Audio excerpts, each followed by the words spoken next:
Chaos Central production. Chaos list. Start my main man Nzo. 1/3 of the three-headed monster we call the Chaos Central crew. This intro is by this show, the Chaos List. I hope you like it, bro. Here we go.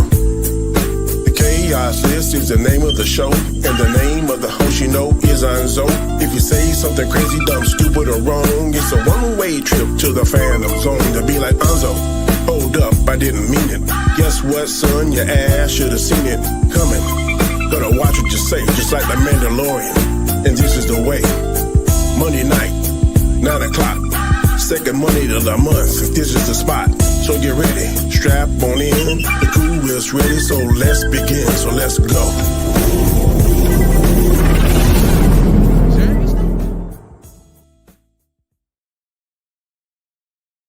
Oh, muted. There we go. What's up, people? What is going on? We are here.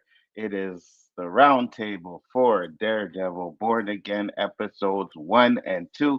Got the usual suspects in the house. A few of them will be here later. A few of them couldn't make it. It's all good, but we're going to have a little bit of fun while we do this here tonight. Eli, where can the people find you, sir? You can find me here on Earth right now, but usually every Tuesday through Monday on Instagram, X, Threads, Blue Sky, sometimes various YouTube channels, and looking forward to the full lunar eclipse on the 13th, starting at 11:26 p.m. Pacific time. Yes. And we just have Brian the Grizzly also in the house. Tell the people where they can find you, sir.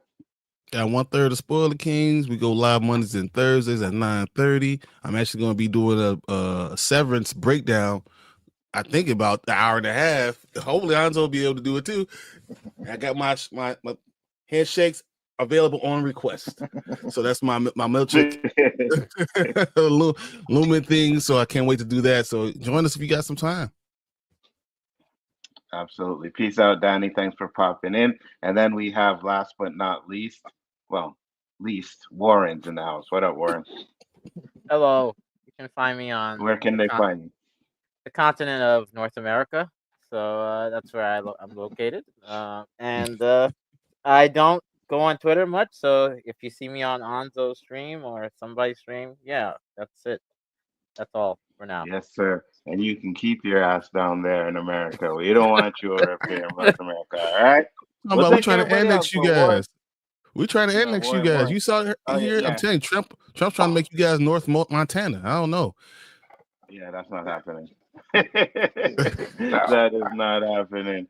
We are gonna, like I posted on Twitter, the true North, strong and free. That's how we roll, baby, all day, every day. The North shall prevail, right? Just like Civil War. Nerdman is in the house. Dewan is in the house. Basil is in the house. Thank you guys for popping in. Much appreciated. Danny said he's going to bed. He'll probably be up in here next week when we do it. The Stranger is in the house. But Nerdman said, more MCU Marvel trash. It was terrible. Bring it back to Netflix. Said, what's up? God. Said, oh my God, Nerdman, I guess he meant DC fan. Yeah. Where is this fool? Can't even start on time. Hello. Yeah. Well, that's how we do it over here. CPT time, Nerdman. But since you're a white dude, you wouldn't know nothing about that, all right? So I'm just saying. You know, he's the infiltrator. He's the black dude in white. He's the white dude in blackface just trying to get information and ruin us. You know what I mean? That's what he's doing. So rub it off, Nerdman. Dude, he got his black card taken away during the last ranking because of that damn ass decision he made. So he's no longer a black guy. Yeah, he never was. He never was. I don't know about that. We traded him. Traded him for a pack of Newports. You know, and some Kool-Aid. But guys, we are here to talk about Born Again. It has been back. Well, it is back on Disney Plus this time, and it is actually technically season 4 to what we got from the Netflix stuff, and they actually implemented some of the Marvel stuff in it. So the episode 1, which was called Heaven's Half Hour. It's about longtime rivals Matt Murdock and Wilson Fisk attempt to move past their darker personas to serve New York, but their past resurfaced, introducing the world to Daredevil. Eli, what were your thoughts on the first episode?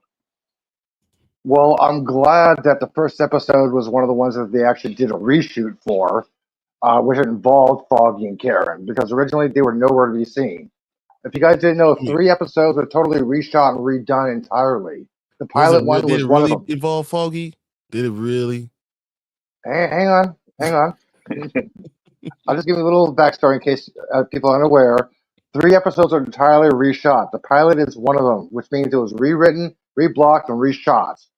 The way it melded into episode 2 was actually pretty good, but the episode 1 was what it's supposed to be. Episode 2 kind of sucked because that's the original concept. I'm like, I didn't like that. I love that episode 1 because I saw in an interview. I think it was Adam, one of the directors. He made a comment and says, "I looked at all the off screens, the hidden Easter eggs you guys go through, but nobody's talking about the lawyer's office." I'm like, "Wait, lawyer's office?" And I started doing my searching. I'm like, "Okay, 834. That's the comic book where Foggy Nelson faked his death." I'm like, "Wait a minute, it happened right there. Does that mean Foggy's still alive? Because Bullseye, boom, dead, boom, dead. Foggy bleeding out. What the hell? Why didn't he just kill him like everybody else?" I'm like, "There's got to be something there." When the director said nobody's paying attention to the law office, I'm like, okay, there's something there with Foggy. There's got to be. He's not trolling us because that number was right there, and it happened right there with Foggy. I'm like, this has got to mean something. This is why I like this reshoot of this episode.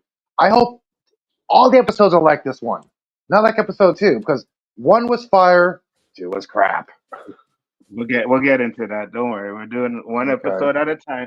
Brian, what are your thoughts on the first episode? It was slow and boring for a lot of it, and then the action parts were excellent. Like the fighting parts were excellent. The knives and all that stuff was great. And then, but there are other parts where I'm like, okay, it was a lot of setup, and I was like, okay, that's cool. I enjoyed what you're saying, like, because I now that we know Fog is going to be here for season 2.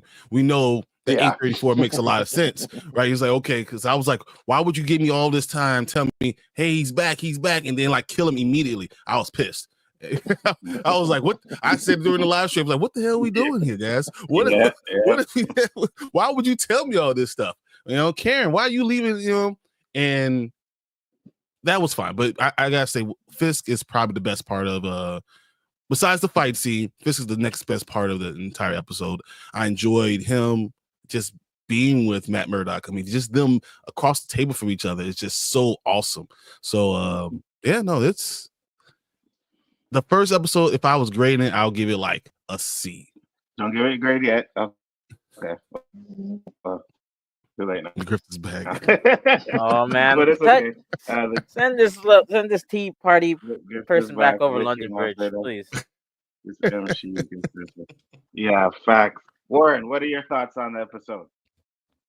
First off, all the people that on that chat that's grifting or whatever, there's no hostage situation. We're not terrorists. You don't have to watch it, by the way. You don't have to. Just throwing that out there. You do not have to watch it, by the way, nerd man. So get that out the way. First episode, I thought it was good. I'm on the more of the. It was a solid 7, not a C, but we'll give it grades. A 7 out of 10 is a C, right? No, that's well, yeah, 70% a C. Yeah. No, a 7's good. A 6 is like okay, but anyway. C's a D. That means you. Anyway, let's continue with the breakdown. All right, I will say that I don't be too long. When we never see a body, we've always been told when we don't see a body after something. I knew Foggy wasn't dead. Eli, I'm glad you pointed that out. But if we didn't see a body with Scarlet Witch and we don't see a body with Foggy Nelson, then that means this guy's not dead. Because I didn't see. They said he had a funeral, but they didn't show it. I'm like, wait a minute. Remember, we didn't see a body after Echo shot Fisk. We just saw the camera rise up, bang. Like, is he dead? No, yeah. Right. So if I don't see a body, if I don't see a funeral, which we didn't get to see a funeral because he said that he went to one, but we didn't see it. So to me, that was a little. I think I like how they're slowly building up Bullseye's costume with the blue. If you notice, and so I think his costume's gonna come in, and I like the fact that Matt was more unleashed because he threw him off the edge. He would not have done that prior, right? He wouldn't have thrown Bullseye as much as No, He because would it's never all have about killed him. He'll he, never. no, yeah, no. he's because he's like all about because remember what did Punisher say? You're one bad day from being me, Me. and I guess Hmm. yeah. So and we're gonna get Frank eventually, right? Yeah. So I thought that was good. I think this is like a the scene between Fisk and Matt. That reminded me of like a conversation like Zemo having with what you call it, You're talking about Captain. Casino? Yeah, oh no, Zemo Or and like Heat? in Civil War, because he's telling him, hey, Oh, this is me, blah blah blah. I've changed, but Mhm. we know that that's not the truth, because like you're a crime boss. You're never gonna change. Like Zemo said, if you're a super soldier, you're gonna be this. So I thought it was a really a good interaction, and I just think that this was just a solid start. Solid start. That's all I'm gonna say. Solid start. All right. So let me get into some of these comments before I give you what my thoughts are. Daredevil Born Again was great, bud.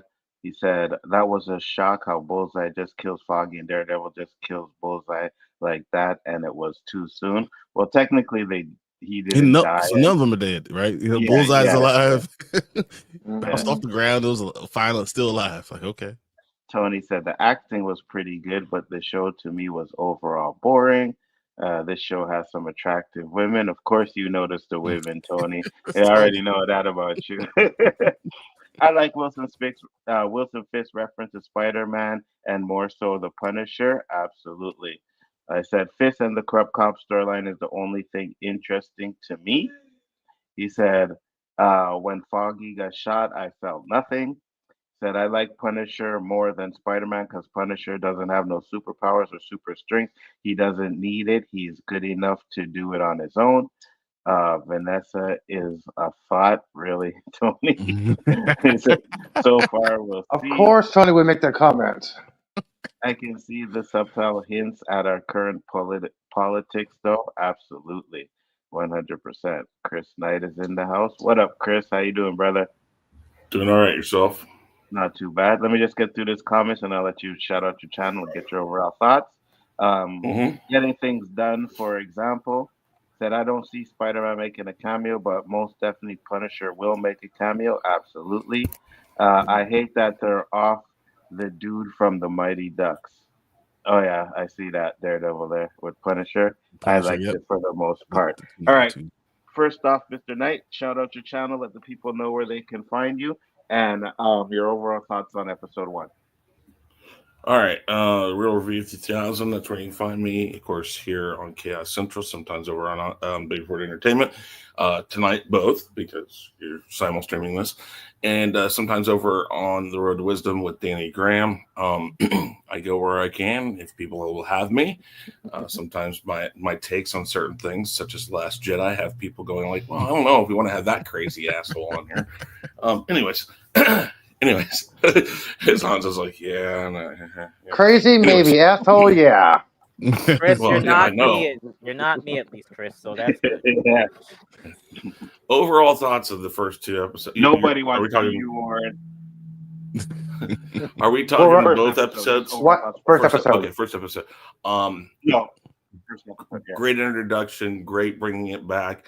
It feels pretty well a good successor from the Netflix. And so far, what they've built with Daredevil's character and the few glimpses we've gotten in the other series that he's kind of shown up. Of course, picking the same actor or bringing the same actor over from the Netflix series really was a smart move. The fact that they're doing that, it's the maddening side of the whole Disney acquiring Marvel and Star Wars. It's like sometimes you watch something and you're like, well, if they can get this right, why can't they get that right? So this falls in line with that. Perfect move to bring these characters, the actors back in. And of course, we've talked about that before. Echo, of course, they brought that back with that. They brought Daredevil and Kingpin back in different other things.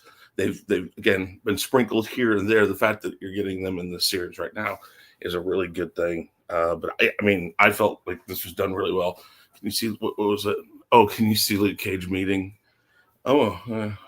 Meeting Fisk since the end of the show, getting into politics. Well, I have a feeling that we will be getting a Luke Cage because there's some little hint to it in the show, actually. So yeah, definitely Times Square. Yeah, I think he did take over the club, so we might get a with him and Kingpin. I go back to what I just said. Recast Luke Cage piece. Go ahead, Chris. I'll go back. I'll go back to what I said about what I just said about bringing the characters over from the Netflix series. Some of the actors, I know Luke Cage is a kind of a touchy subject with how they handled that show. Some people liked it, some people were nah. But what I'll say is that I think they kind of found a good thing here with Daredevil, Kingpin, Echo, these characters that are more in line with the Netflix series. They've learned that if they sprinkle these guys in a little bit at a time and then try to give them their own series, it seems like it works. So if they bring Luke Cage in here, if they bring the Punisher in here, we might just be seeing the beginnings of these guys in the MCU. But I have a feeling that's going to lead to bigger things later on. I got you. So I think, anyways, they could possibly. Yeah. I was just going to say. I was just saying, anyways. Okay, gotcha. I think they could definitely do it, bring in these other characters. For me, episode 1, I was like, okay, the fighting is great. Like this isn't too bad at all. And then from there, it was just like, okay, this. I'm with Brian. It was boring. And when we get to episode 2, it was even worse than episode 1. So I have a theory on that later. Me too. I'll explain why you find it boring. Me too. I think I have a theory on that too, right? But one, because it's supposed to be an 18 episode season, right? So of course, what they were doing is taking slow their time. it. Yes, except for the fact that they ended up cutting it to 9 and making this one season, and then so I have a feeling that there may be a lot of slow burning in this season, and then the second season is going to be picking it up a lot more. You know what I mean? So I have a feeling that's what that's going to be like. But yeah, for me, I don't think it's terrible. It's not a terrible show. Like Brian said, the acting is great. You know what I mean? It's definitely not terrible. I just thought it was boring. Like I was like, man, it could be a little bit better. JG, what's up, brother? Shout out your channel and give us your thoughts on the first episode. JG Challenge, Rific, the undisputed final boss of the 36 Champions Shaolin. Why? You can catch me live Wednesday nights with the man who uses poison ivy for napkins. AKA the Abbott, the Osiris of the Spliff King, the wannabe New Yorker, and the Professor of Ganja, alongside the Coach Roberto, aka Mr. 100, aka no trouble did anything going to be Irie. No woman, no cry. Oh God, this guy right here. And catch me with Mi Hermono de Otra Madre, Principe de Nueva York, Superwise, when we have to snore through the next episode of Daredevil. And of course, he's not here, but I gotta give a shout out to the amazing, the outstanding, the charismatic, always man of the hour, one of the finest police officers to ever walk this great United States. Dr. Say's the illest because he suffers from that realness. If you smell it now, what Danny's cooking. Yes, Danny is here. He's in the chat. Oh, is he? What up, Danny? Yeah, he went to bed. He was working all day, so he was tired. So what are your thoughts on the first episode? The first episode, it was okay, because we saw, I guess they're trying to clean up Netflix stuff to bring into the Disney Plus MCU, which I understand. But when you kill off a character that is pretty much one of the hearts of it. And of course, there's this theory that, hey, maybe based on the comics, he may be coming back. That's a theory, so I guess that's going to keep us interested, I guess. I don't know. We see Daredevil kind of do his little swinging thing, whatever, which is cool. We even want to see that. There was some CGI issues I saw, but it is TV, so I'll forgive a little bit of that. Even with that death, I didn't like it. But it kind of establishes the dark, gritty tone that I love since it's Hell's Kitchen. I want to see that. But it was just a snore fest. It was like it's you lose your wait. We're just asking Chris, overall please. thoughts. Let me finish. We're just overall thoughts. No, later. Yeah. Not Overall thoughts. Yeah. Go ahead, JJ. Snore fest. There you go, Chris. No, we're gonna get into the positive and negative, JG. I just, you know what I mean. But yeah, I think 3 of us agree with you, and 3 of us don't. So we're gonna get into our positives, and we'll go the other way around. Warren, what are your positives in this episode? Positives. If you're not new to, if you're new, the positives, you don't have to watch the first 2 seasons of Daredevil if you're new. Like, you really don't. Like, you can come in as a new, because a lot of people don't know about Daredevil. So I see that as a positive. You're not really, unless you watch it, you're invested. I think the most positive is Fisk. He looks different. He seems to have a different mindset on his views for New York. But you know that deep down that he's going to come back. He's still going to be the crime boss that we know. Seeing a more unhinged Matt Murdock is going to be which I don't think he's going to, my personal opinion is I don't think he's going to be wearing the red costume. He's going to be wearing the black one. But that's just my opinion. Cons, it is a little bit slow, but I believe it's for a reason. We're doing positives right now, dude. Oh, I thought you said. Oh, no, just positive. One at a time. Yeah. That's it. I think good dialogue between Fisk and Murdock. Good.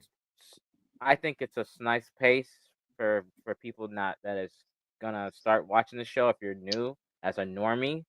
And the action choreography that is very believable for 2 of the characters, both between Bullseye and Daredevil, because both of them are, he's an assassin. Mac's been trained by ninjas, so I thought that choreography was great. So that's my positives. Absolutely, Brian. Positives. I mean, you guys talked about it. I mean, the fight scene is just amazing. It was so well done. Choreography was great. The fact that he killed him after he stopped hearing Foggy's heartbeat, like after the last beat, you could hear it in the sound, like doof doof, and you hear it stop, and that's when he pushes him off the edge of the building. That was perfect. And then not explain. I actually enjoyed this. Not explaining how he lived. Not having to explain, because we all know that he took. And if you saw season 3, he took all the positives, Brian, all that stuff. So that's positive. Everybody's cut off. This is positive. I'm saying they didn't have to explain it. I think that they took the people that understood. So they saw that season 3 knew exactly what was going on. So you knew what was going on with Bullseye. So I thought that was really good. I enjoyed the comic book aspects to it. It's the other stuff, even though I will agree that the commenting wasn't as good. The words and everything when you're talking between each other wasn't as good. The comic book parts were really good, and they understood that part. And I'm pretty sure those are all the reshoots that Feige did. Absolutely. JG. We're just doing episode 1 right now, right? Or both episodes? Yeah, just episode 1. No, just episode 1. Positives. The fight. I mean, I guess we could say. Yeah, the fight. Yeah, because I'm trying to find something. I don't want to regurgitate the same thing everybody else said, because I agree with Brian and Warren with the positives. That's the only positives I really have. I'm trying to think of something else besides getting a pretty decent nap for about 5 seconds. What about the comment, the conversation between Kingpin and Matt in the diner? Well, thank you, Brian. I thought, okay. So it was good for me in the sense of they are both trying to fight, I guess you can say, demons. So Matt Murdock, does he want to go back to the Daredevil? Does he want to don the costume again? Fisk, is he really done with being Kingpin? Of course, we know he's not. But as far as the show goes, he's also battling himself. So that conversation was kind of like both of them looking at each other like, are you done being who you were? Right? And Matt saying basically said, I'm done. We know he's not. He's gonna come back to it. Fisk, we know he's not. He's gonna come back to it. But who's gonna cave in first as far as the show goes? That's a great point. That's an interesting thing. Because I mean, you even in the scene when they were sitting across from each other, it was like they were looking in the mirror. Yeah. So cinematography, like that's what was going on. They're each saying the same thing, looking at each other the same way, knowing they're both lying through their teeth. I thought that was pretty good. And another thing is this: is a woman going to be one that kind of turns him back to the original form? Yep. Fisk is in love with it. He's in love. Is she going to kind of convince him in some way, shape, or form to go back to being Kingpin? Yep. Is Matt's new love interest something gonna happen to her to where it kind of makes him go back? Or his former interest? Like it's very interesting. Absolutely. And it seems to me like they're doing this kind of, mirror thing with their lives and stuff. So it's going to be interesting. Eli, your positives. My positives is I love the dark theme of this episode, and like this is perfect Daredevil, original classic. Thank you. I'm glad this is one of the reshoots. I love the chemistry between Matt and Fisk, especially in the diner scene. Well, let me just hang on, back up. The hallway fight scene, classic Daredevil. I love the seemingly 4 to 5 cut long shot. It was like head and cut with the shadow on the door. Those two, I spotted 2 of them, but there's like 5 of them. But it was a great, seemingly long shot. That fight scene, like 3.5 minutes long. That was great. That reminded me of Ongbark too, but that was so great. The passion that Charlie Cox gave for when he found out that Foggy died, I'm like, now that is a great actor. I found out later that that was his idea about the heartbeat and the stopping and the pausing. That was his whole idea. So they had to redraw the whole scene. It's like, that's a great idea. Like that worked. I'm like, Charlie is a great inspiration. He has a great mind. He's a great actor. I love that. The way him and Fisk was interacting at the diner, I'm like, he basically straight asked him, "Did you do this?" And he said, "I know no part of that." Like, he knows he's not lying. He can tell. That's why Fisk was so manipulative and asked, "Are you going back the same way?" He didn't say yes or no. He said, "I'm doing something better for the city." He gave him a fucking politician answer. I love that Fisk. Perfect D'Onofrio. I love that interaction. like you said, it's a mirror back and forth. It's like, hey, you watch out. I'm watching you. He's like, yeah, I'm watching you too. I love the interaction they had. That's so perfect. Vanessa, I love the Vanessa character. She's kind of more evil and dirtier and much more of a conniving little bitch. I think she is. Yes. If you notice when he won the election, all she's doing there is just sitting there sipping her champagne, just smiles and looks away. And Fisk is just like, but Vanessa, like, yeah, she's like a conniving little bitch. Watch out for her. I think she's gonna be the main villain of this show. Interesting. Mr. Knight, positive? So I classify this series so far, at least the first episode for sure, kind of like how Star Trek the motion picture was. And I'm not going to say that it's like that as far as pacing or anything. I know the others of you might say that. But the key here is it's very difficult to continue a story, but at the same time, start it. Because here's the thing. You have a whole new group of people who never watched the Netflix series. And you have to decide what from that do we need to continue forward with? And what do we need to just not worry about and start new? Because you have to bring the Netflix people over, the people that want to see this character and these actors and actresses again. But at the same time, you got plenty of new people. So you kind of have to walk that line of how do we do both. That was the whole thing of the Star Trek the Motion Picture. It was like we already know we have all these Trek fans that love the original series, and there was plenty of talk about now I forget the name of the second the series that the motion picture began as, and then they just said no, screw it, we're going to do a movie. But they wanted to bring in a whole new group of people. So here we are. What do we tell of the old that people expect to see that doesn't leave new people out in the dust going like, what the hell's going on here? So this whole first episode is very much walking that line. How much do we have to say again about who Matt Murdock is, Daredevil is, Kingpin, all of that? It's how much do we tell you? Thank you. How much do we tell you? And how much do we just say you're either on board or you're not? So there's that, and they do a very good job of that. A very good job of that. The fight scenes, of course, great, very great. I agree with the CGI, a little wonky, but you got to listen. I think it's above CW, but I think it's below Netflix right now. Now I don't know where they're going to go with it. I don't know if they're going to kind of tie that up. Again, a lot of storylines behind the scenes on this, with the death of the guy who plays White Tiger and all the other stuff that went on behind the scenes. So we're not really sure exactly how much of that is maybe just, this is a last second scene ad, or we wanted to add some stuff in there. So we'll leave that off the table for right now. But I want to go back to what Brian said. Let me go here. I'll tell you what this series is about right now. This series is about perception so far. It is the perceived belief that there's plenty of people who think Kingpin or Fisk is Kingpin and is the bad guy. And there's plenty of people who know about Matt Murdock and know about Daredevil that think he's the good guy.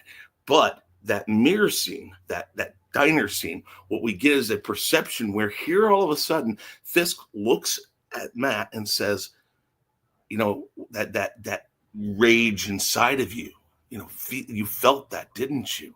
And he asked these probing questions, because here's the thing. Matt Murdock at that moment during this first episode is more like Fisk, and Fisk is more like Matt Murdock.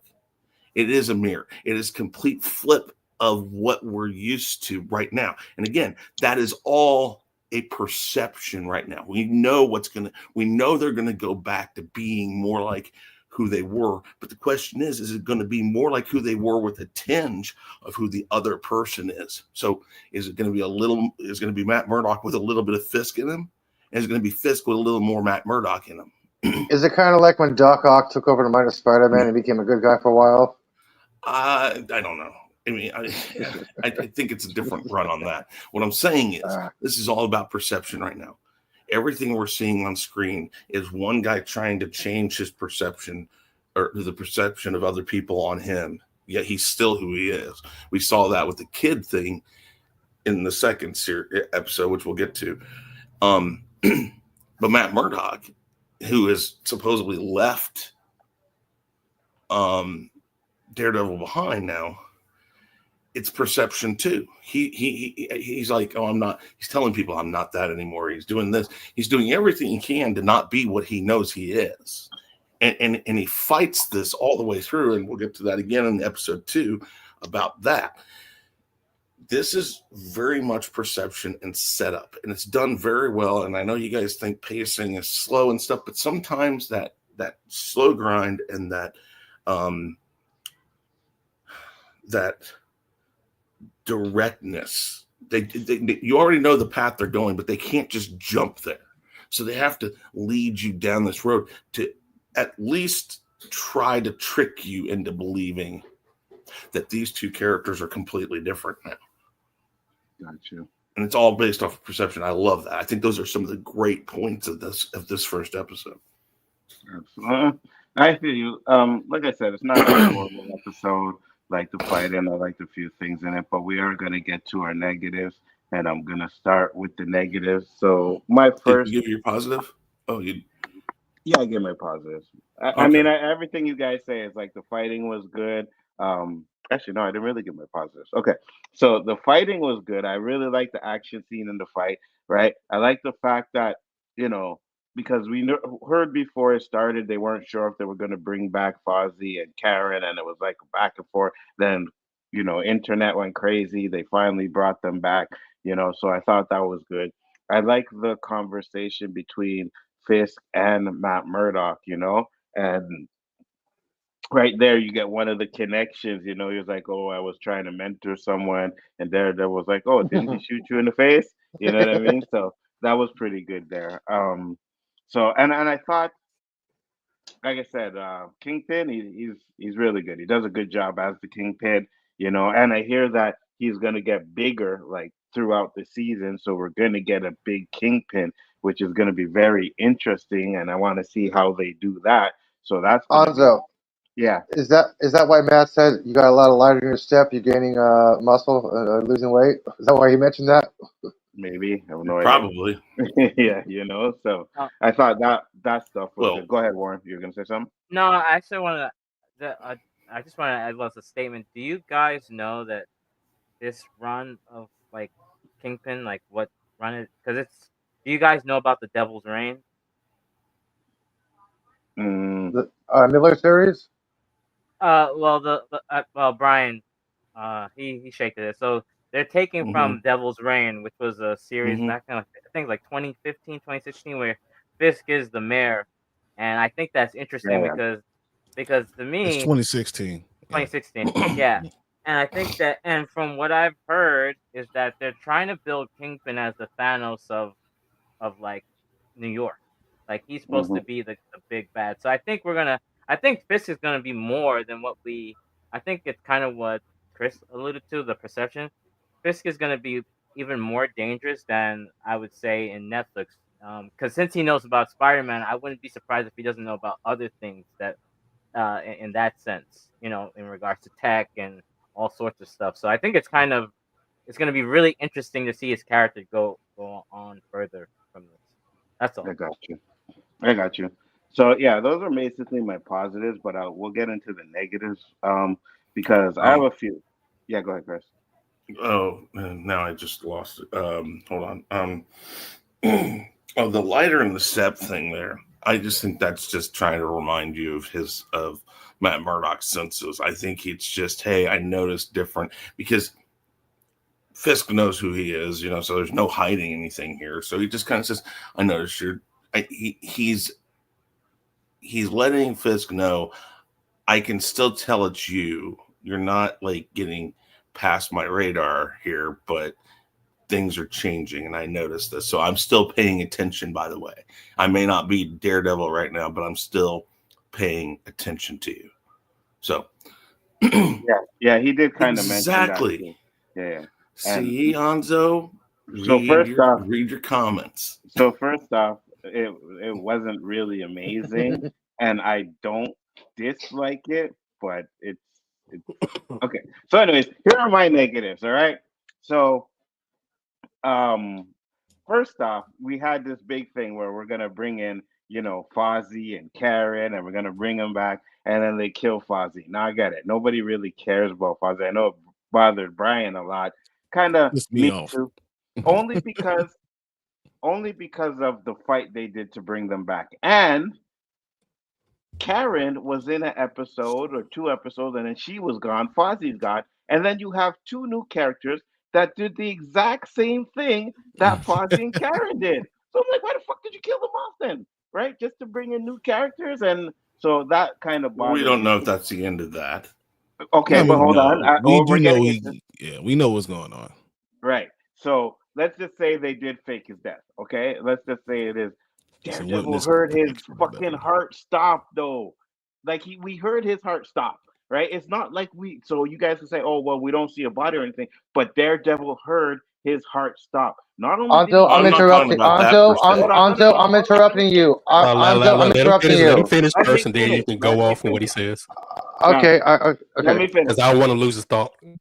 Yeah, Right. go ahead, go ahead, So go ahead, go ahead, go. so not only did we hear his beat stop, we have an estimate of how long his heart stopped for, right? Mhm. So that's like, okay, weird, but okay, they're gonna bring him back. If they do it in a proper way, then I have no issue with it. It just seemed to me kind of weird that you're gonna kill him off, you're gonna kick Karen out the show, and then you're gonna bring back two characters that do the exact same thing that they did, right? They were that black dude was Fozzie because Fozzie knew he was Daredevil, right? Foggy. And Foggy and Karen was, his partner in the law firm and everything. So they did the exact same thing.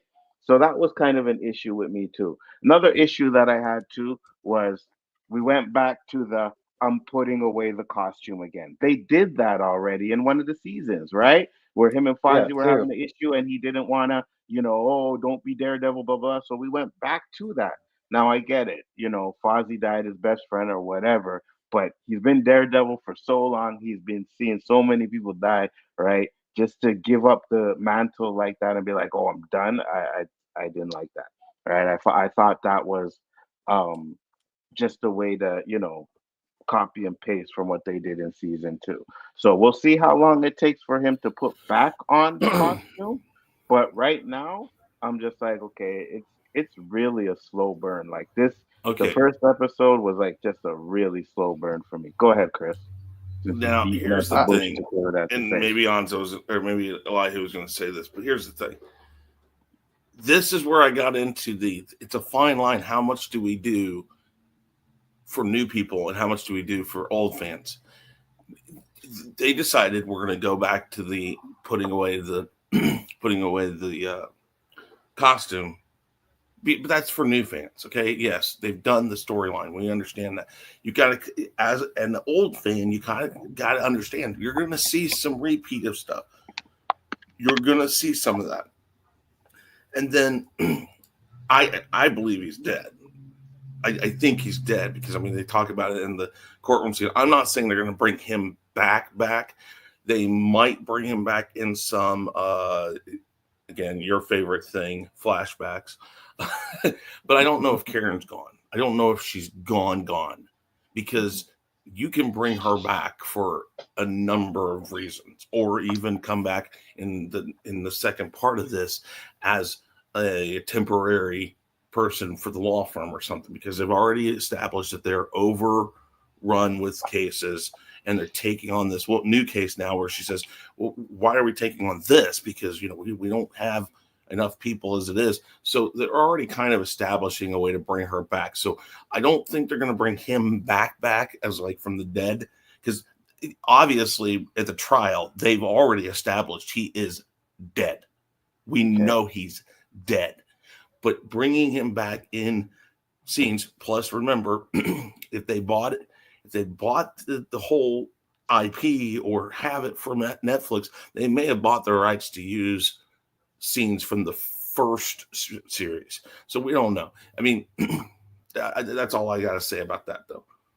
So it's been 7 years, right? So things can change with time. After Foggy died, to change him of mind. Yeah, I don't care if it's been 7 years. He already knows that Hell's Kitchen is better with him as Daredevil than without it, right? So to rehash him, and it's the same thing. People complain about Brave New World when Falcon had that little conversation. Bucky like, oh, he's having an issue with being Captain America again, right? That was an issue, but now he gives up the mantle. It's like, no, we understand why he's doing it. Like that's the bullshit that I can't take, right? I'm not saying you do that, but I'm saying there are people who have been saying that. It's like, oh, he's complaining about being Captain America again when we saw that in the show.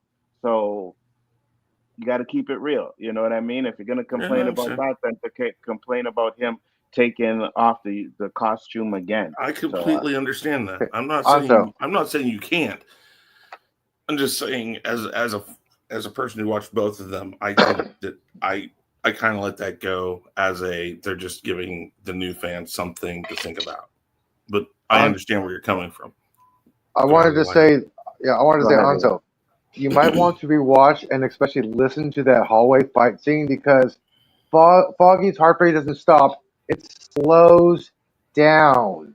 No, Just it like Nick. stopped. Hang on, hang on, hang on, hang on. Let me finish. Right, It slows down. It doesn't before, automatically Let him just finish. stop. Let him finish. It slows down. right, It right slows before, down. I don't care. Right It slows before, down. It doesn't go beep beep beep I, beep. I Stop. It don't goes care. beep. It stops. Then it has a There's pause. a, Then it it beep, and it gets slower and longer it and longer. stops. Then it stops. Like It Nick Fury's stops. heartbeat stopped in the movie. He had that special Okay. shot. Remember? Flatline. It stopped.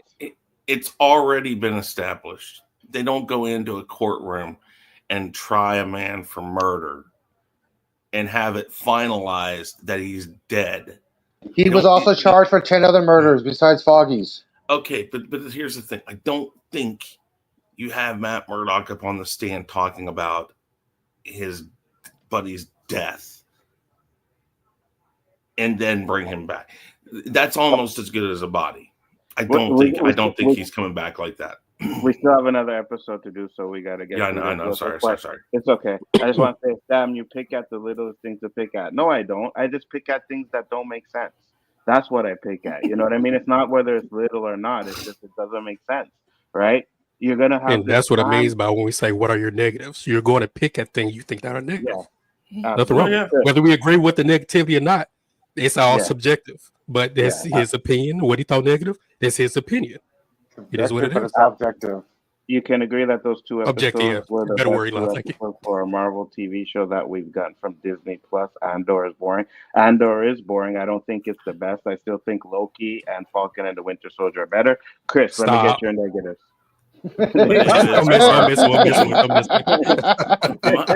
My negatives Zemo dance break.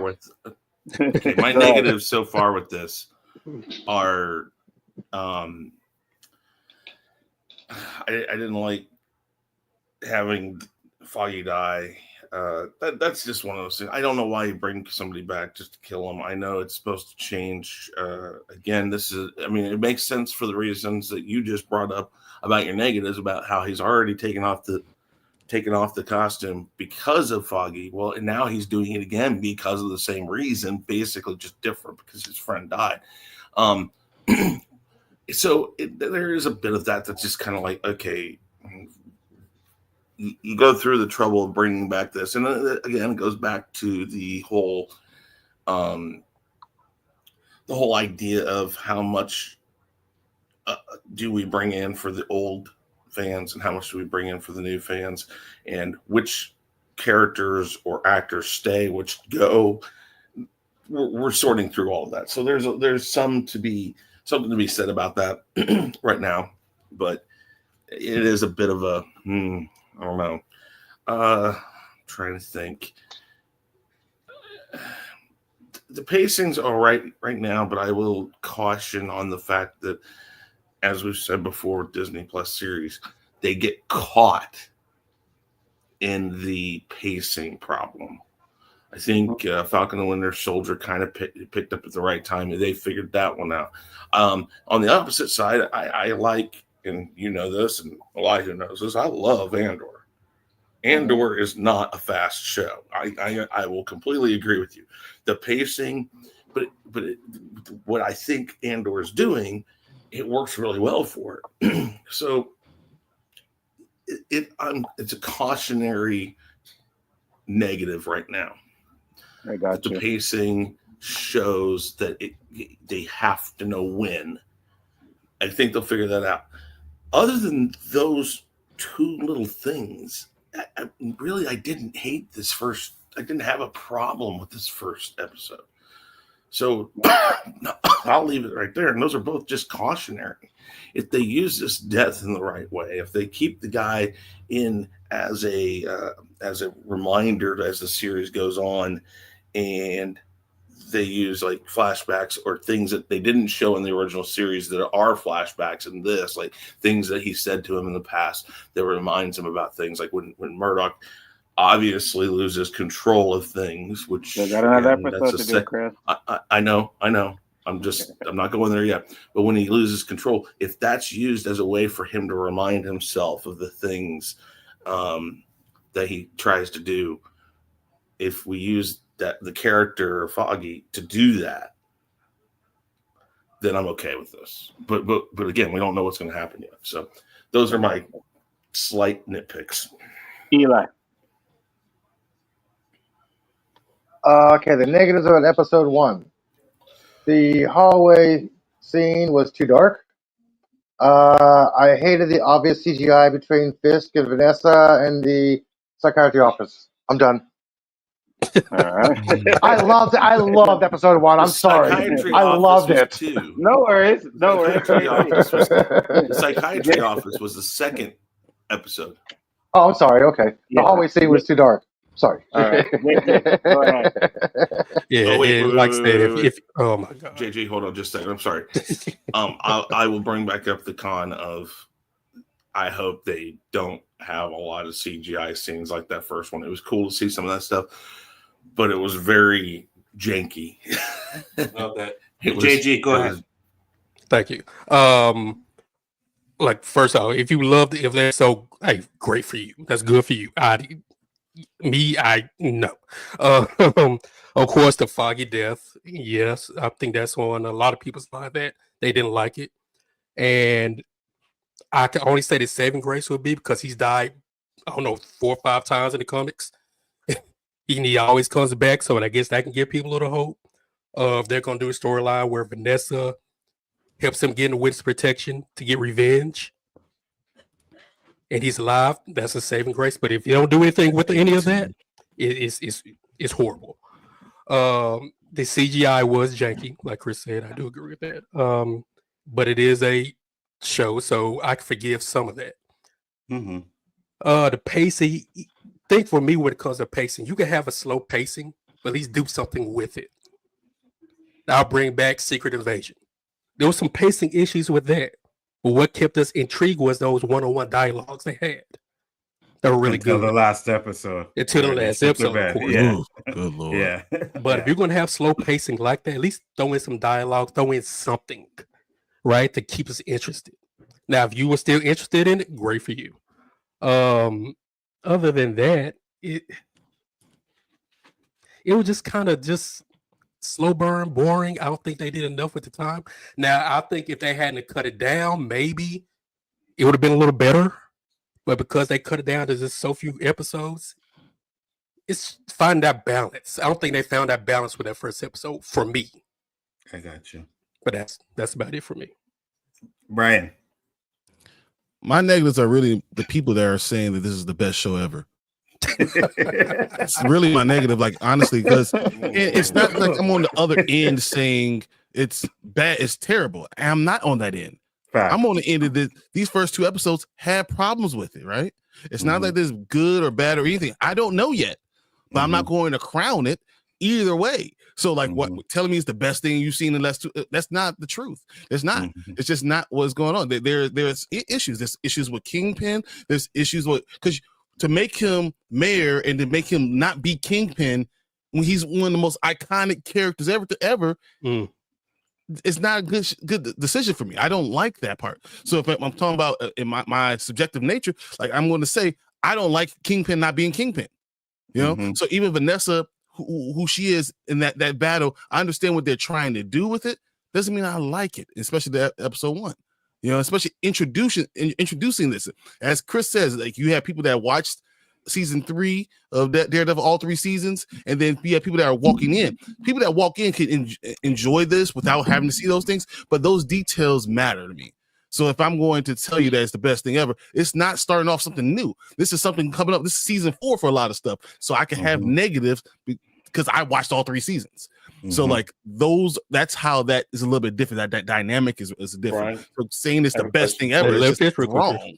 You know, it's just it's not terrible. It's not great. Let's see. It's incomplete. And we can and see where it goes because a lot of this, I believe, episode 1 and 2 was a lot of setup for the rest of the season. That's why they released them together.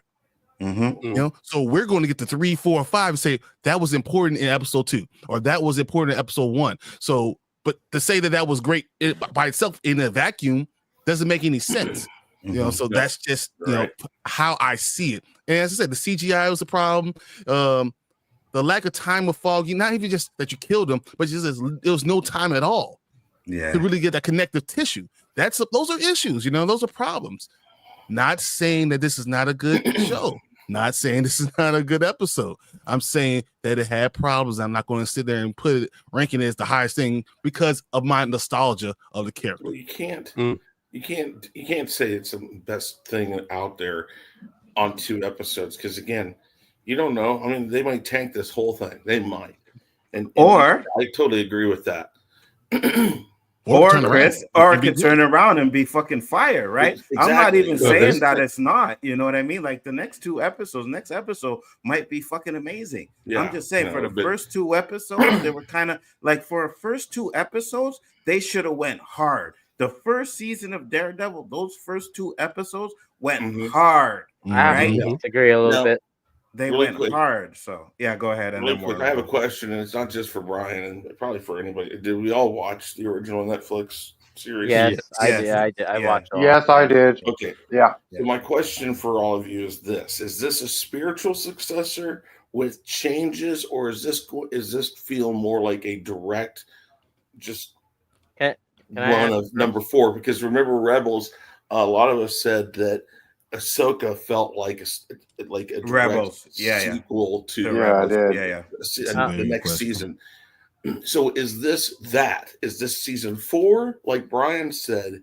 Because for those of us who watched it, we could look at it as season 4, or do we look at this as again, Star Trek the motion picture? There's things that we change about it, but the spirit of it, the whole overall picture and feel is similar, but we're going to change some stuff up. Which one? As soon as you have characters doing the same thing, and you want us to remember one thing about one character, but not about another, then it has to be a continuation. Like you can't change in the middle. Okay. I kind of agree with you on that. I think this is not a continuation. It's a brand new Daredevil. Because you just no, go ahead first. Go ahead, Warren. No, go ahead, Eli. Eli Warren. Eli then Warren. Yeah. Okay, sorry. Okay, it's a brand new. Sorry, it's a brand new show because it's a mention and a nostalgia, a little hint of the past characters, but not the characters themselves in depth as they actually were in the original show. You have a hint of Buck, you got a hint of Karen, you got a hint of Fitz, got a hint of Vanessa, you got a hint of this. It's just reintroducing the characters in a whole new brand way. It's a brand new show. But it's not. They did exactly what Kingpin, where they were going. This is what they took where we went from season 1 to season 3 to this point. The same thing with Matt Murdock. They went from season 1 to season 3. This is not a beginning of anything, and it's assuming that you understand. You don't have to watch every episode, but it's assuming that you understand what happened in those things. Well, so I meant the reimagining Daredevil. Continuation. But knowing that all that stuff is now canon, they did the show and the idea that this is still canon. So yes, it is a season 1 of something. Yes, so it is a season 1, but it's not really season 1 because it's a continuation of a story that we already had. So, and let's be clear before Warren goes, the reason why they put Born Again and changed the title is because if they didn't, they would have had to pay the actors like it was season 4. So they changed the title to Born Again so that they could renegotiate the contract and pay them like it was a new season. It's all there. You can go find it. Warren, your name. It is. It's on the internet. Yeah. I was gonna say I think it's a bit of what Chris said and what Brian said. We're getting 50-50 because they're treading a line, right? We're getting if you've watched it like our faithful group here, you see the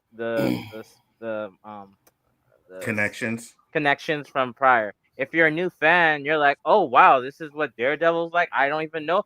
Some people don't even know what Daredevil does. Let's be honest about that, right? They're going into this, so I think it's a bit of both. And what I was gonna say about my cons, it's weird. My cons, and I wanted to add a pro, in a sense. So we see Karen and Foggy are gone. But I can tell you one thing. I think that is because they want to focus more on Matt Murdock than Karen and because I believe Karen and Foggy were his like his balancing act, right? They kept him in place. Now again, I've been kind of What up, consistent. Hero G? He's gonna be a bit unhinged. He doesn't have that person to go to and talk to. So that's the con. The con is we don't get to see Foggy and Karen more. The pro to me is that we're getting Matt Murdock more because to me sometimes even in the old series, sometimes I thought Foggy and Karen were a distraction to Matt from doing his job. Sometimes they were in the way. So that's my con. But that's also a continuation of the same story, right? That is that is, but also but in the same sense too, it's good for the new people because they don't know who Daredevil is, right? They're just gonna they're gonna see, oh, this is what he does, powers, all this stuff. He's a lawyer. Some people might have thought no. Warren, they know who Daredevil is. Daredevil is Ben Affleck. Well, we might see him in secret. We might see him Doomsday. You're right, but that's my con. I think is that this is a bit of both.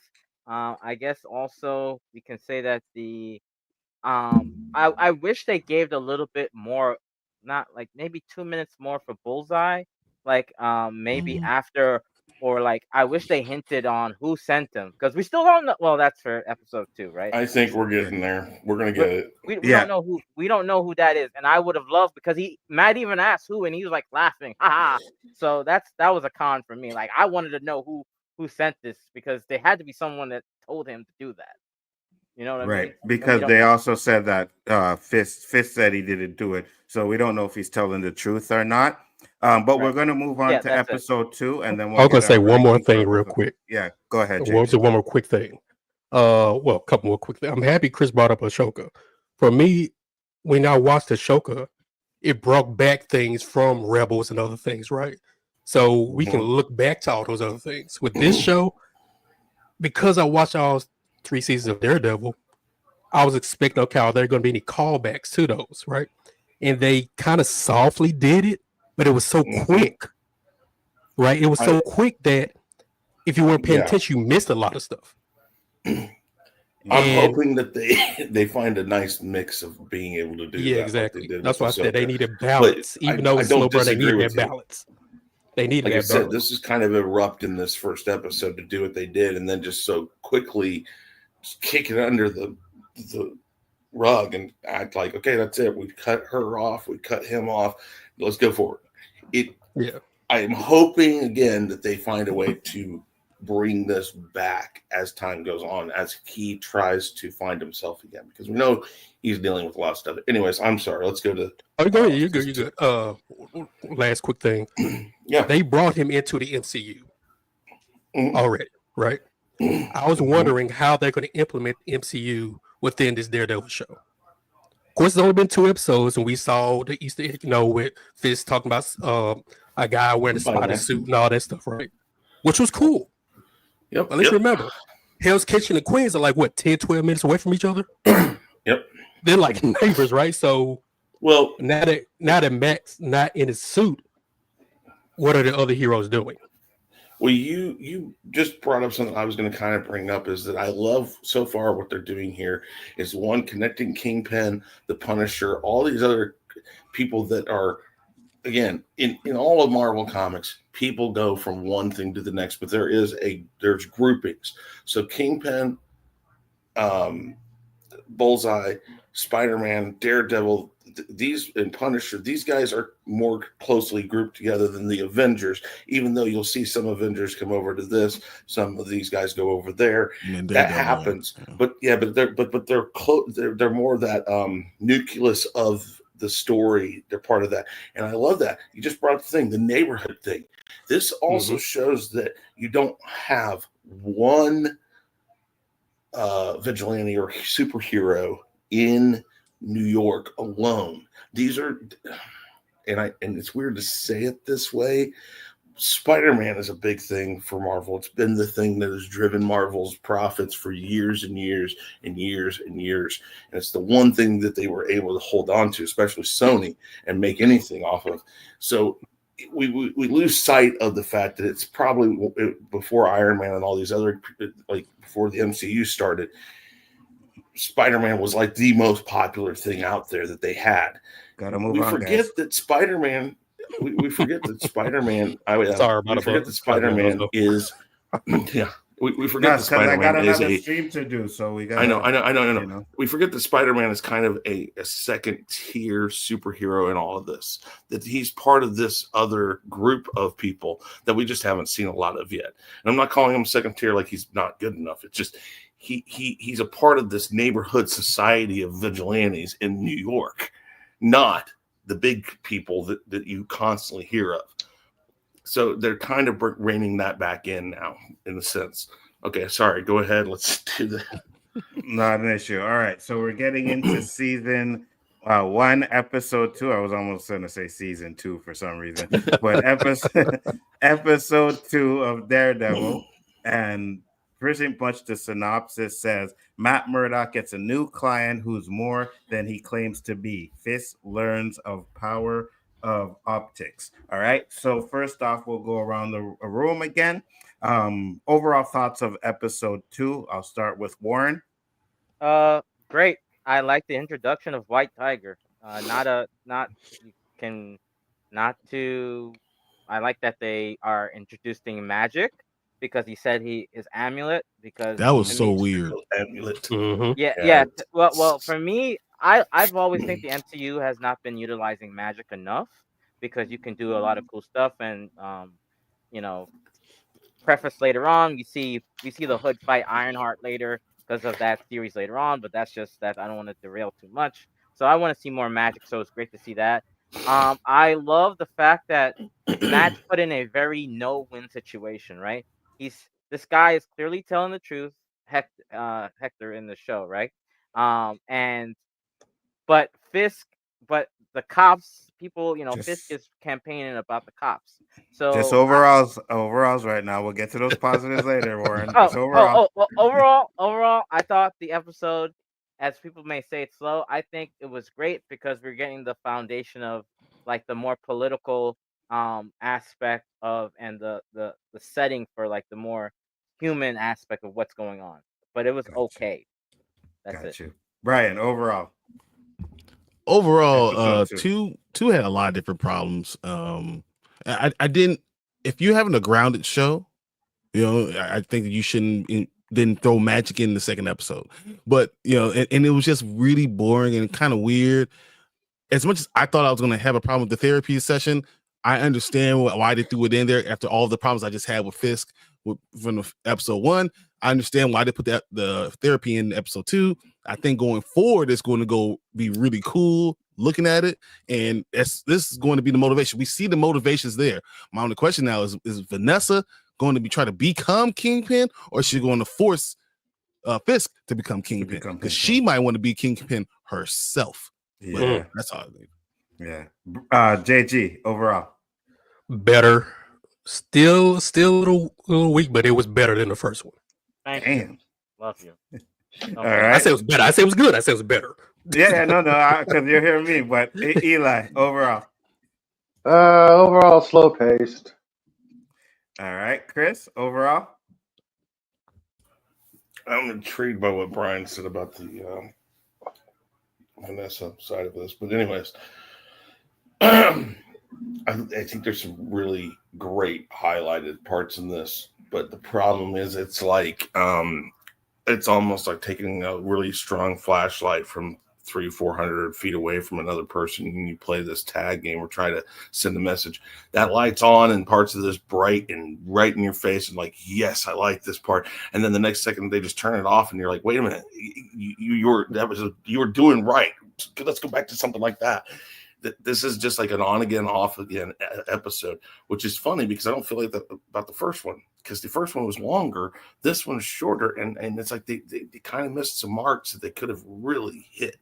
But I liked it. Don't get me wrong, I liked it, but it was very on again, off again. Got you. Overall, for the second episode, for me, my light just went out. But overall, for the yes, agreed. There we go. For the second episode, for me, was absolutely boring. I did not enjoy it at all. Again, I don't think it's trash. I just thought it was really like this was a slow pace. I liked episode 1 better than I liked episode 2 better. You know what I mean? I just thought it was so boring. And then when we get to the end, I'm going to explain to you the end. But so far, that's my overall. We'll get into your likes. Chris, your likes for this episode? I love the facts, Mike. Go ahead. To those. I like when he gets out of the car and walks up and says, it's approved. Just do it. I like that he's showing assertiveness. That's important because it's going to be interesting that when he plays the I am a good mayor, I'm for the people mayor, that type of thing. And then when you go later on and he just lightly lifts up the wrapper to the sandwich he's eating that he hates. And it shows this kid that he knows that the commissioner has. He still is Kingpin, but he's trying to find that nice mix of where to play bad guy and how much bad guy to play right now. So I did like that because it's still showing him, hey, I still got this. I can still find out the dirt. I can still own you.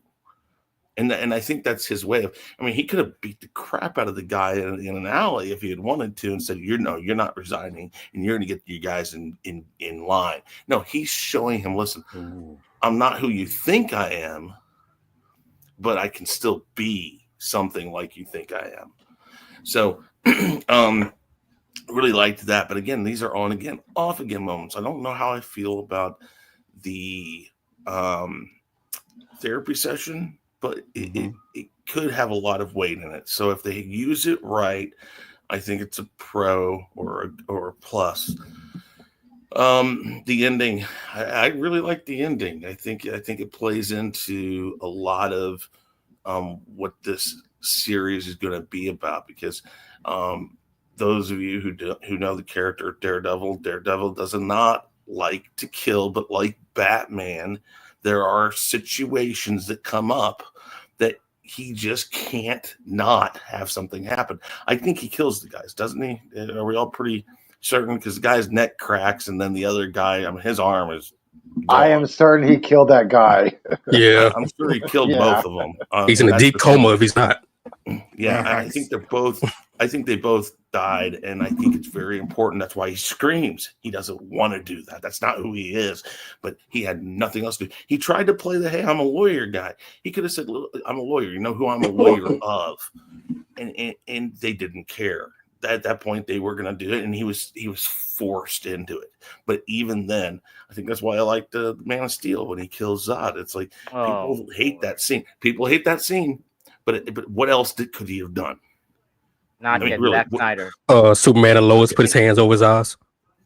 Well, Mike said, from what I heard, I'll mess with you, Chris. Go ahead. I know. From what Mike said, from what I heard, you're really not gonna like the next episode on Zod. That's not good. Anyways, those are my likes. I got you, Eli. Your likes.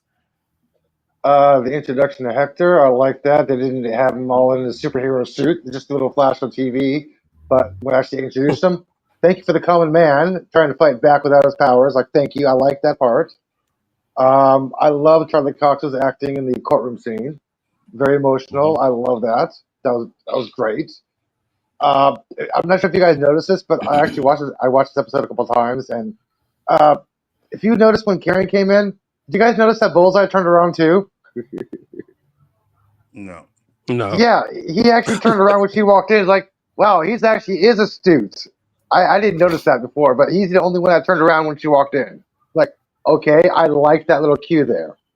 The street repair scene got the first fuck bomb, first F fuck on a Marvel TV show. Pick a Disney Plus. I love that. That's a plus. What else? There was one other thing. Yes, the end credits finally rolled. JG. Oh my god. Well, first and foremost, my positive was BB. Everybody knows who BB was when she walked in the office. Yeah, BB. Yes, sir. Fire. I thought this was a better episode. I love that they introduced White Tiger because, I mean, if you're not going to utilize certain characters in movies, use these TV shows to kind of throw them in here and there. That's pretty cool. Oh, the scene with Fisk in the office, I think Chris talked about it, was I am trying to turn over a new leaf.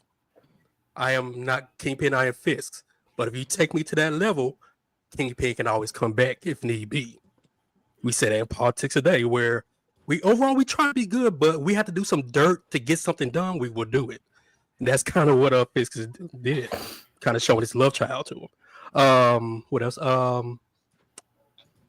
The pacing's still slow, but I think they did a better job of utilizing some of it. Trying to think. Before I get to the end credits, Eli was right. The credits were probably one of the best things. The ending fight. Although it was quick, it was still cool because when you think Daredevil, you want to see action, you want to see some of that stuff, right? Now I talked about drawbacks to the earlier seasons. If anybody remembers the conversation he and Punisher had, basically about moral codes, right? It's easy to talk about moral code when you have to deal with certain aspects, but when your friend dies, when you're in that situation, sometimes those moral codes go out the window, right? And we see that with them. So, but yeah, other than that, man, BB, that's probably the best thing. Brian. I like BB. Me too. So, episode 2 was Law and Order. SVU. That's what it was. I mean, it was 100%. That's good. And it did well. So it's great for Law and Order, but I don't know how I like it for my MCU. Yeah. It's one of those things. I watch Law and Order all the damn time. Like literally, if it's on, I can't not watch it. It's good, right? So this is how I rate this episode. I rate this episode is a great episode of Law and Order, not the best episode of Daredevil. And it's interesting. Don't get me wrong. Like all this stuff is interesting, but I have to see the payoff to decide if it was good or not. That's kind of where I am with all of this stuff. And I'm telling you, Vanessa, it might not just be trying to just be, push him to be Kingpin again, because what she really said in that whole therapy session was like, it was going better without you. I was lonely without you, but I can do this ish, but without you. So maybe she wants to be Kingpin. So that is a very interesting dynamic, and the fact that the person that Daredevil Matt is actually dating is the person who's doing the therapy session is just very convoluted and very interesting going forward. I thought White Tiger, what they did was just enough to at least give respect to the character, the guy who played the character, because he's dead. So it's one of those things you really want to give respect without trying to make money off the name or doing anything off like that. I thought that all that was good. So, overall, they had some good parts to it. I just don't know if it was a great Daredevil number 2. I got you. Listen, I'm right there with you. When I did the watch party at the end of it, I said, "What am I watching? Daredevil or Law and Order?" That's what it was. Well, yeah, 100%. That's the problem. Is like they're gonna have to be very careful not to fall down that hole of giving us Law and Order that everything they do that is Marvel is really clashing with that Law and Order feel. It's like I'm okay with the Law and Order feel, but you got to have more Marvel in there. You got to really make sure you keep us grounded in this. This is a Marvel show, not Law and Order. And that was something that the original Netflix series did pretty well. Absolutely. And I agree with you because She-Hulk did the kind of courtroom drama and they did it horrible. So it's terrible. This is done a lot better than that. That's 100% sure. Warren, your positives. Positives. I like that Fisk has the upper hand. Because remember when Matt represented, and this kind of goes back to what Brian said, when Matt represented Frank, Matt had the people kind of on the side because Frank's a Marine, all this stuff. Now Matt's representing a cop killer, and we all know people don't like cop killers, which bleeds into Fisk's campaign. Unless you were at the Capitol on January 6th, so hey. Well, that Okay, all no, right, all no, right. no Let's not Let comment him go on finish. there. Let that. him finish. Let's Hold not on. go Let him. there. No comment Let him on that. finish. Yeah. Let him So finish. Go on. I think that's already putting Matt in a very hard situation. So I like that in the Kingpin aspect. I like that he showed his dominance when the cop was being disrespectful, and he's actually trying to say, "Hey, what can I do?" And he's like, "Well, you can't change." And he's like, "Well, I found this picture, and things can change really quickly." So he still has it in. He doesn't want to be disrespectful. But I think he would have actually did a Ben Urich and choke him, but personally, but that's just me. White Tiger being introduced, I mentioned that earlier. I think I want to see more magic. I want to see what the amulet, what he does to get his powers. The introduction of Muse was actually cool too, because I don't know if you guys picked it up, but that was Muse, the guy that was like, oh, Doing acting the all spray cute. painting. Yeah. Yeah, Yeah. well, not what to the getting the The book book signed. signing. The book Yeah. signing Yeah. that was good. They Good. said I need your help. Yeah. Yeah. So I think that's gonna conflict Matt as well. So I think the slow pacing is building up to things that are gonna really break Matt. I think we're gonna. I think Matt is becoming more and more frank, because he killed 2 people. Like the guy, if Bullseye doesn't get up from that, he would have killed 3 people already. That's not Daredevil. He's all about church, God, and all this stuff. They're So gonna tell him. They're gonna say he's in a coma. Yeah. I don't think he's yeah. there. They're gonna say that they're in a coma.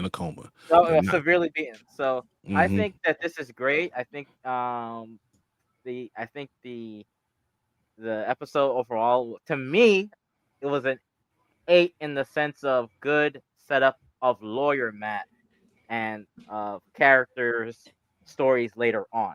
But overall, I think the episode was Got you. So for me, Oh. my positives would be that little fight scene at the end. I thought that was pretty cool, but I do have an issue with that scene at the end, which I'll get to when we get to my negatives, because I'm like, anyways. But other than that, yeah, the episode was just boring to me. It was just, I don't know if there was any other positives. Like I was watching the episode and I was like this, you know what I mean? Like pretty much. I was like, hey, turn off your camera if you're gonna be falling asleep. And I was like, I'm falling asleep, but damn, this shit was like dry. You know what I mean? I guess another part about it is at least the way they're doing the courtroom stuff seems like they put more effort into it than they did with She-Hulk. So at least I'm good with that. I mean, Daredevil has always been kind of a court show that works, and She-Hulk didn't work, but it works in this it works in this series. So that's what I like. And then like Mike said over here, he said he liked the Echo reference that they canonized her and all that stuff. Yeah, I think it's more about canonizing the Daredevil stuff, but I think they did a good job on that. Real all right, so quick. Yeah. I was going to ask, we're going to do predictions or assumptions at the end of this, right? Yeah, we can. Okay. All right. Fine. Negatives. Let's go with the negatives. Warren, start with your negatives. negatives. Would have been nice to get like a little bit more of White Tiger, like maybe a little 2 minutes more. Because we didn't see him in the prior Netflix shows, so like maybe a little bit 2 minutes more of like how he got the amulet or something like that. That's a nitpick more than anything. I think I would have liked to see the therapy session. I think there was going to be conflict, but they cut it off. I don't know how to explain it. I think there was going to be more like, because I think the therapist was going to start asking. I wanted her to ask more questions that like would have really brought out like the rage in Fisk. But I guess it's only episode 2, right? So this is like the grounding or whatever. So I think that was very tamed for a therapy first session. And then the I thought it was kind of weird how the guy like they didn't start just when the fight scene, like Matt was like, "Hey, don't do this," and I'm like, if a blind man is warning you, man, I'm a little bit scared. I don't know about you, but I'm a little bit scared if a blind man saying, "Don't do this. You don't want this smoke." Now he's not saying he's there though. He's like, "You don't want this smoke," and it just like flipped the script. Like there's certain things that you just step back. So I thought that was weird. But and then the guy getting out of the roof, like, how do you not know that you're gonna get killed? Like maybe that's just me. I just like you're this is a high profile case. Why aren't you somewhere like super secret? Like that to me was a little bit suspect. So, but that's my con. Your negative, Brian? For a show that really is trying to be very grounded and very realistic, bringing up magic just didn't fit for me. Because of that, they doubled down on we're going to do therapy, we're doing all these things that are very realistic, very grounded things. We're talking about this, and then you're going to bring that up in a court session, like with the judge, like everyone else already knows about it. It just was very strange, and I didn't think it fit with anything I've seen Daredevil before. Cool, whatever, but I didn't think that was if it really fit. Besides that, I said it's Law and Order, so it is what it is. Yep. JG. Yeah, still pacing issues, of course. I want to see more of Matt Murdock, right? Seeing Fisk is cool, but I want to see him a little more. How because you can tell he's still dealing with the pain of losing Foggy and other things. So I still want to see really what's going on in his mind a little bit more. White Tiger, of course, I love to see him. I don't think they're gonna do anything else with him after after whatever. I guess he gets off whatever they do with him. So I'm kind of saddened by that, but I understand the actor dies. You want to give him respect and just when he goes, just leave the character alone. That's fine. A big negative I have is when you lose characters like Foggy and Karen and try to replace them with these other people, it kind of just it's irritating me, right? Because you try to present them as like they're his new heart, there's new balance, but I don't care about them. Yeah. I just don't care. The one guy with the glasses, the investigator, he can die in the next episode. I don't care. Right? It is what it is. Oh no. Yeah, man. That's why you should have kept Foggy in there. Yeah, so I just don't care about the characters as much anymore. Right? And the fight scene, although was good, the tattoo on the guy's wrist, the Punisher thing or whatever. I like it, but at the same time, when it's a show about Daredevil, I want him to be able to stay on his own without needing another character to come in to make this show better. If you know what I mean. It's great to see him, right? Because there's a room, it could have no punch, of course. We're sure he's going to probably be in there. There's rumors of Luke Cage next possibly episode. coming in, but I doubt it. I'm sure it's going to be next episode. I wouldn't be surprised at all. Yeah. And so that may be the saving grace. Who knows? The therapy session. And I'm happy Brian brought that up because, like I said earlier, in the comic, of course, MCU does their own thing. Vanessa is trying to get back at Kingpin and Daredevil. One thing she does, Fogg's in witness protection. Yep. So, again, that can give people hope that love Foggy that he can come back. They have to explain it, but that gives people hope. Secondly, like he said, she probably wants to be Kingpin. She thinks I can run it better than you. Without she said all it multiple headaches. times. She said it multiple times.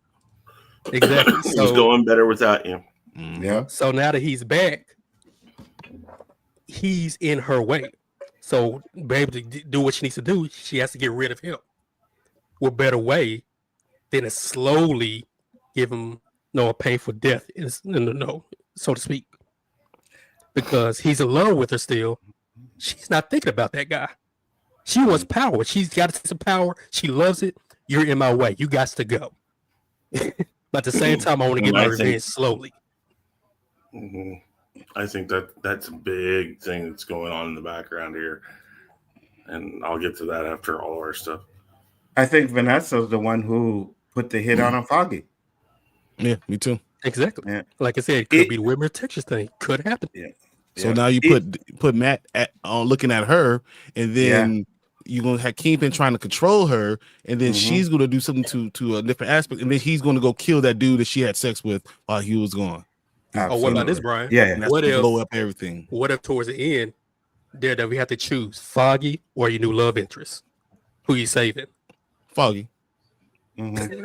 Yeah, he's having Foggy, his bro. That easy, Brian. You gotta give a little intensity in there. Dude, he knew Foggy since college days. He's gonna save his buddy, his brother. Yeah, he's gonna say, Foggy. "Hey, Women have made- I can find another one of you anywhere in this MCU. We say that now, but we have all known people who've known girls for 2 weeks who would choose them over somebody they've known for years. That's not a good one. That's all. That's a shady ass dude. That's all. Eli, what are your negatives? Negatives. Previously on. Enough of this crap. You want to play back-to-back episodes? You have enough. You have a way to digitally erase that crap. Are we stupid enough? We don't remember what we just watched. I'm sorry. I'm sick and tired of that. Know that there's a little button in the bottom right that says skip. Not only that, it's just the fact that but not only that, Eli. Not everybody's gonna watch 2 episodes back to back. They might want to say, "I'm gonna watch the other one later." So that's very nitpicky. But go ahead. I know that was nitpicky. Okay. BB is not a very good reporter because she didn't even ask any damn questions. She just had a conversation. She wasn't trying to. She was cute. That's all that matters. She wasn't trying to. I think she's trying to get into with Kingpin so that she could do some kind, because she pretty much warned him about the cops. So I think that's what her plan is. But go ahead, Eli. Sorry. Okay, I hate the fact that they were arguing with the judge about his magic amulet, because wait a minute, you have corrupt cops. The magic amulet is in police custody. Why would Matt allow that in the first place? Why would that be? Yeah, that doesn't make any sense. Like, why bring that up? I agree. That magic amulet should never have been brought up in the first place. Oh, yeah. Mm-hmm. The bad CGI at the Vanessa and Fisk on the couch. And one of the worst things I hated about that was I love New York. I mean, dude, you Wilson Fisk, practice in the mirror. You could just get a heads up, salute, thumbs up. That was stupid as fuck. I hated that. I'm like, why that forced smile? You can practice that. Come on, that's stupid. The people love you. You got the publicity. They know this, but you don't have to force something on them. Like, wait a minute, this guy's great, but what is this? He's trying to smile. That's a red flag for me. I'm sorry.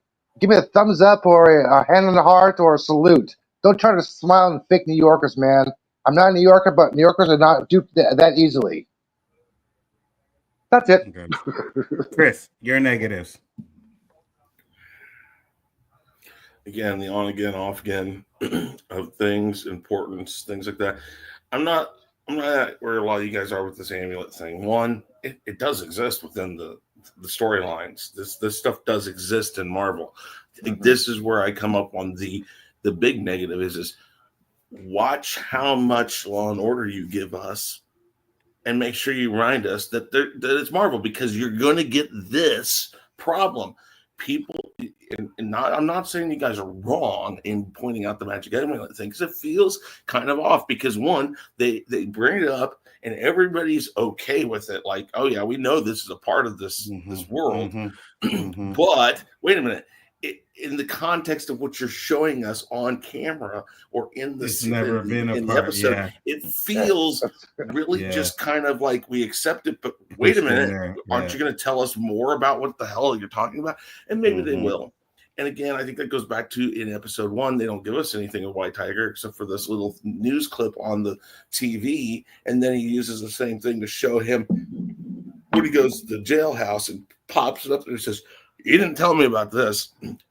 Again, that's done really well because that's what a lawyer does, but that's so Law and Order. Again, it's more Law and Order than it is Marvel. You have got to stay on the Marvel side of this, not on the Law and Order side of it, and that is the negative. It's not the negative of the things they're using. It is the negative that they're not using it. You have to be reminded this is Marvel. And I mean, I'm not saying we forget because we see it at the beginning and all that. It's not that. It's just the feel of it. You got to say that. You just reminded me of something, Chris. How did he pull up the video if he can't see videos and stuff like that? How did he pull up the video? I'm like, wait a minute. Who did he ask to pull the video for him? So I know Brian gotta go. Brian, shout out your channel. Let them know you'll be, and I will be over there in a few minutes. Just gotcha, man. Well, let me get your overall grades for both episodes, and if you have any predictions. So definitely overall, I think a 7 for 1, a 6.5 for 2. I think it's still, I can bump that grade up depending on what happens afterwards. But I've only have these two episodes to kind of base it off of. If you set up all this stuff to give us a lot of action in episode 3, then I'm all for it. Till then, I'm just going to say we'll see. Overall, I could see Punisher coming in. I'm telling you, I think Vanessa's going to make a bid to be Kingpin and might even try to kill Fisk, which then when he won't kill her, but he will kill someone close to her to let her know that she better straighten up and fly right. Facts. And that's going to bring him back into being both the mayor and Kingpin. Well, can I say something on what you were just going to say? That's what they're setting this up to be, to bring him back as Kingpin. No, you're shaking your head, but no, this is my thought. He won't kill her, but he's going to be forced. He's forced to. I think he's going to allow someone else to kill her. He's not going to protect her. I don't know. Because I think that would be a real twist because he won't. And knowing in your head as the watcher that he won't, if he does it, what does that do? This goes back to us. That goes back to us thinking better than the people who write this show. But if they do that, that'd be great. Brian, tell me where they can find you. On 1/3 of Spoiler Kings, we go live Mondays and Thursdays, and right now I'm about to go do the Severance breakdown, episode 8. Oh man, it's gonna be great, sweet vitriol, and I'm about to go put my shirt on and jump on in there. I'll see you later, Nzo. I'll be there in a bit. All right, thanks, brother. guys. Take care. All right, bro. That's right, guys. Make sure to be able to go over to the Spoiler Kings right after this because we will be doing Severance episode 8. And yeah, we'll get into that. So here's my issue. And I think I have one major issue with this episode other than it being boring. So at the end, right, when he goes into the house and, he saves the guy and the cops walk in and then the cops attack him, I'm like, case is over. He's a lawyer. You just attacked the lawyer, right? So his word is legit, is born. Right. Okay. So they'll ask, well, how did you disarm 2 cops? Well, Daredevil came and saved me. That's all he has to say. Right. But now you got these cops trying to kill him. Right. The same cops that are on or are there for the trial for framing the shadow guy. Right. So the case is closed. That's it. There should be no more case. That's my problem with it. I'm like, no, the cops shouldn't have done that. Like, once the minute the cops attacked him and he survived, then the case is over. It's done. Because Matt Murdock just has to stay in that room and call like police and be like, hey, this is what happened. Boom, boom, boom, boom. You know what I mean? Real police come in there. Now, they may all be corrupted. Maybe. Right? That may be an issue. But if you call in police and it's hard to cover that up. So that's my issue with that. I think that's the only issue other than it being boring that I had with that. And I was watching it and I was like, okay, case is over. That's it.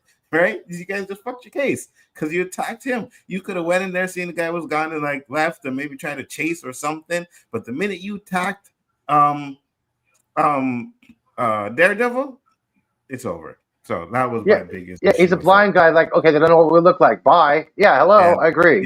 Yeah, that was my biggest part of that issue. Like, you just ruined the whole fucking case in that. But I feel like they're gonna find a way to keep the case going, and that's gonna be an issue for me.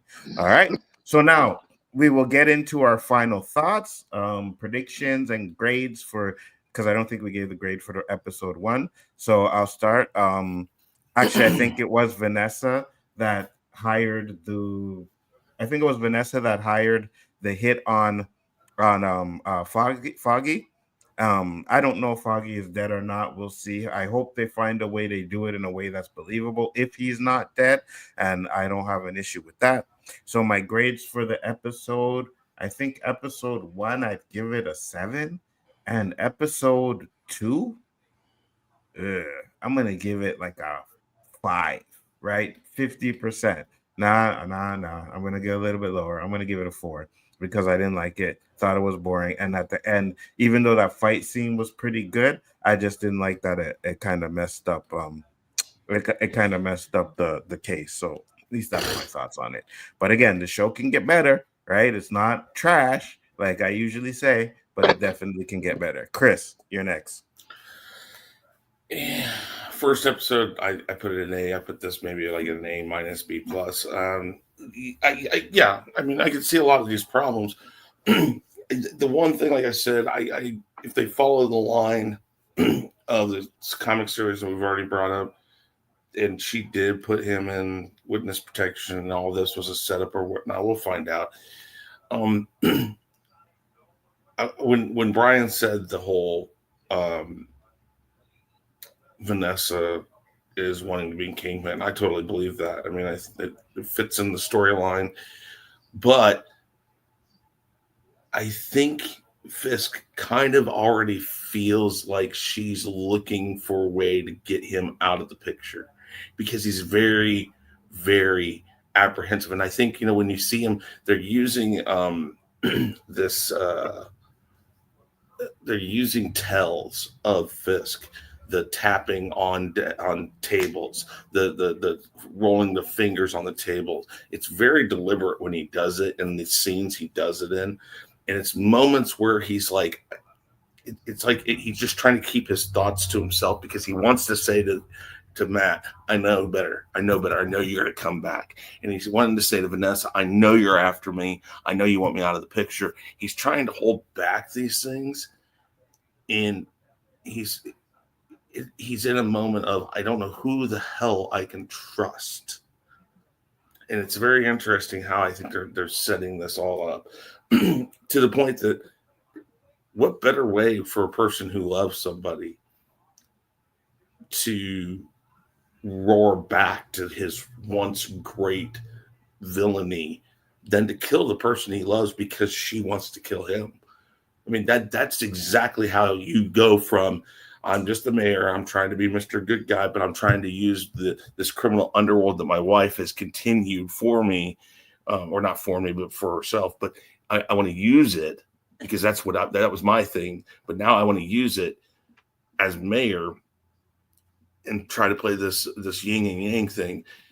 But when she decides, hey, I'm going to kill you, or I'm going to send somebody after to kill you, he's going to see it and say, you know what?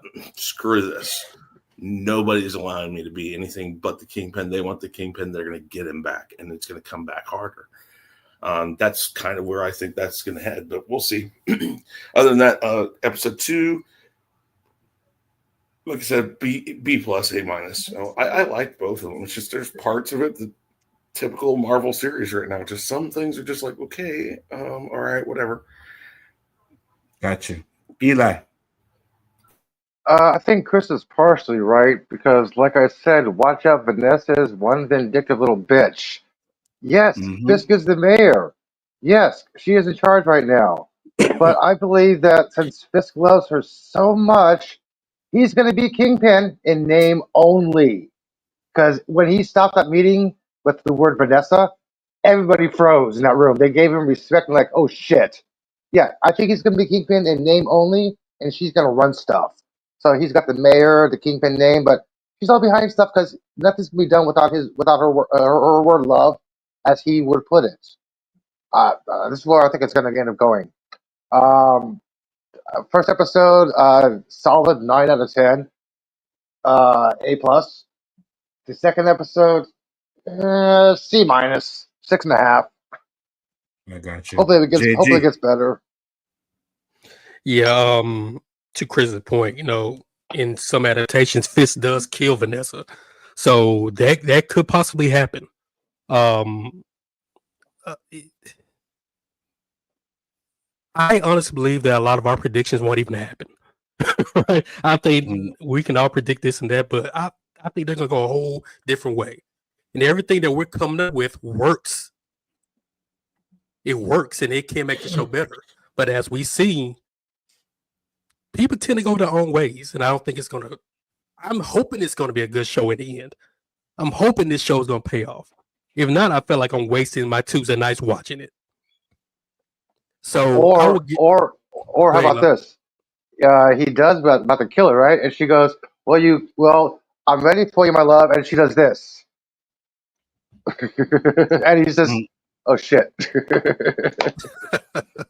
Go ahead, JG. Finish it. Yeah, but episode 1, I don't give a letter grade. I'll give it a C minus. And episode 2, I'll probably give like a solid C. I'm not gonna go further down because at least it did give us something to talk about, something to do. But they got a lot of work ahead of as far as predictions. I mean, maybe Punisher comes in next episode. I don't know. I don't know what they're gonna do with this. Honestly, don't. Warren. Uh, am I okay? Sorry, I thought I was disconnected to my friend screen. Overall, I think Matt's gonna have to rely on help because he's in a very bad state. I over the I think Bullseye is gonna get released. So he's gonna escape because he's Bullseye. Like, come on, man. Like, I don't. He's gonna escape. He's gonna escape, and we're gonna see him again because whatever. Um, I'm interested. I think we're gonna see what happens to the guy, whether or not the guy really got away or if he's gonna be alive, because I think that would be too quick to finish off, like, the series. The guy that witnessed the whole thing with Hector, the White Tiger, and then I think other than that,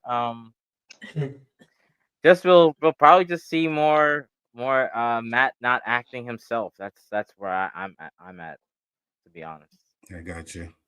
And your grades? Oh, episode 1, solid 8. Episode 2, a solid 6.5. I'm sorry. Am I the only one that liked the episode 2 better than episode 1? Yeah, I think you are, actually. I think you are. All right, guys. So that was it. We got through these 2 episodes. We will be back next week on Sunday, though. The only reason why I did it today is because tomorrow we're doing the Paradise Roundtable, so make sure to check that out. And then I'll be heading over to the Spoiler Kings to go over there and talk about Severance. So Chris Knight, tell the people where they can find you, sir.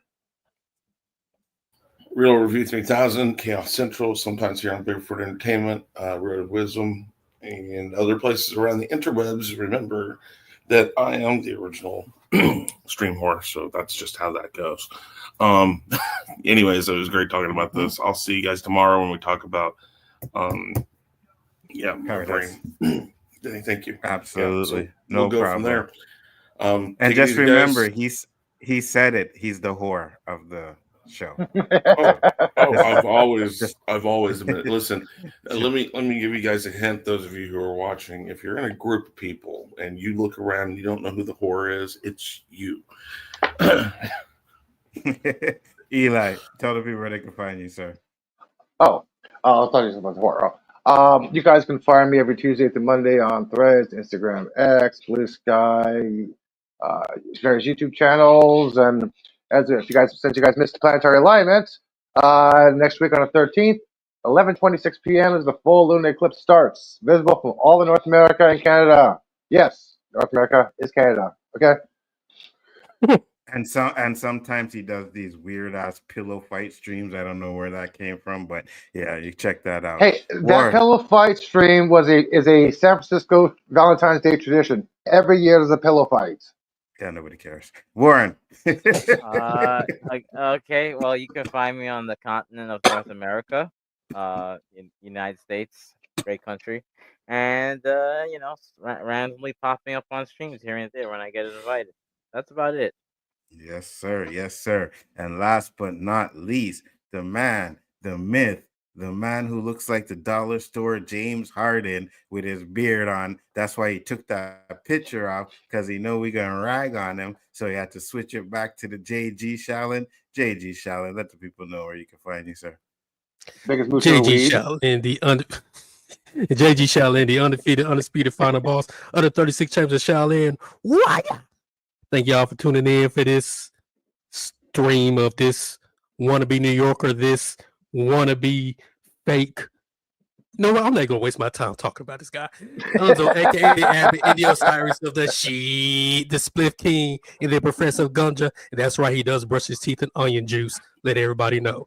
Alongside his co-host Roberto, aka Mr. 100, aka No Trouble Did Anything Gonna Be Irie. No woman, no cry. Boop, boop, boop. And of course, next week, stay tuned for me and Super Wise when we do our Daredevil episode 3 watch party, unfortunately. And don't forget to check out Chris Knight, the Last Don himself, on Chaos Central, doing all those great things that he does over there. Elihu with his pillow fights in the streets when he should be having pillow fights in the sheets, if you know what I'm saying, with women. The amazing, the outstanding, the charismatic, always made an hour. Doc says the illest case suffers from that realness. Danny, aka the Road to Wisdom himself. Check him out. Yeah, the one who was too tired to come on the stream and talk about Daredevil. But I know why he didn't come. He didn't come because he thought this was going to be a pure trashing of Daredevil, because he mentioned it in the comments and he was like, "Yeah, you guys are going to trash the show." And I know I was going to tell you. exactly what I'll it is. tell you exactly why I think you thought this was kind of a snooze fest. I'm getting major vibes so far. Like this is very much shot, not exactly, but in the style of the Batman. You see, I knew he was going to say some bullshit. I knew it. You just had to bring up the freaking Batman. We're not doing that. You can't even give me a proper freaking Phantom Zone anymore. Where's my smack or whatever the hell? Come on, give me the. Yeah, where's that Phantom Zone I sent you, man? I sent you a couple of them. They're probably there somewhere. But yeah, guys, it's fun. Right. We'll be back next week, Sunday, for the episode. Tomorrow will be Paradise. Right now, I'm going over to the Spoiler King, so make sure to check that out as well, especially if you watch Severance. Thank you guys for coming. Much appreciated, and we will see you on the next one. Peace, love, and hair grease.